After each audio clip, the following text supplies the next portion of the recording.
today's tutorial, I'm going to show you how to set up multiple monitors on your Dell laptop. So this should hopefully be a pretty straightforward process, guys. If you have a desktop, laptop, or tablet, the instructions should be pretty much the same. And without further ado, let's go ahead and jump straight into it.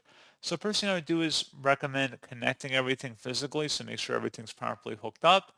And then once you've done that, hopefully it should automatically detect if there's any installation media that came in the form of a flash drive or a DVD. I'd recommend inserting that and then running it as well and going through those steps. However, if you just want to use the built-in Windows tools, you can select the Windows icon or start button, basically, and search for settings. Best result, you'll come back with settings. Go ahead and open that up. Select System on the left panel, and then on the right side, select Display.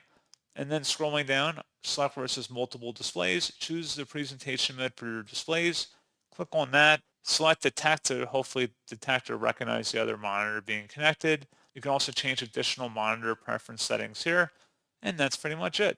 So as always, thank you guys for watching this brief tutorial. I do hope that was able to help you out, and I do look forward to catching you all in the next tutorial. Goodbye.